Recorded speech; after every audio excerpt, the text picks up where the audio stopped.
দেখুন, অনেক সময় দেখবেন আপনি হয়তো কোনো কিছু করছেন না, আপনি হয়তো কোনো কিছু করেননি অথবা আপনি কোনো কিছু জানেনই না, কিন্তু আপনার নামে কোনো অপযশ লেগে গেছে।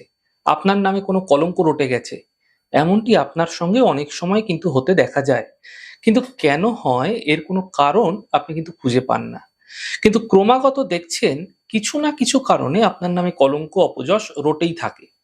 দেখুন, ভগবান শ্রীকৃষ্ণের নামেও কিন্তু সামন্তকমণি চুরির অপবাদে এই মিথ্যে কলঙ্কের অপবাদ লেগেছিল।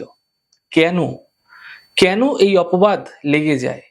শাস্ত্রে উল্লেখ রয়েছে যে যেদিনকে চতুর্থী তিথি থাকবে, অর্থাৎ কৃষ্ণপক্ষের চতুর্থী হতে পারে অথবা শুক্লপক্ষের চতুর্থী তিথি হতে পারে। অর্থাৎ যেকোনো চতুর্থী তিথি যেদিনকে থাকবে, যেকোনো মাসেই হতে পারে।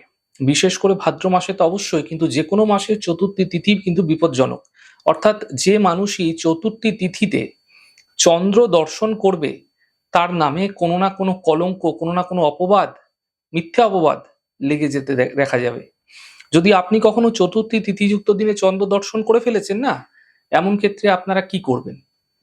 এই সমস্যা থেকে তো আপনাকে বেরিয়ে আসতে হবে, বাঁচতে হবে। আপনার যদি মনে পড়ে যাচ্ছে যে আপনি চতুর্থী তিথিযুক্ত দিনে কখনো চন্দ্র দর্শন করে ফেলেছেন, এই মিথ্যে কলঙ্ক অপবাদ থেকে বাঁচতে আপনারা সামন্তক মণির কথা শ্রবণ করবেন। এই সামন্তক মণির কথা যদি আপনারা শ্রবণ করছেন, এতে আপনারা কলঙ্ক অপযশের হাত থেকে বাঁচতে পারবেন।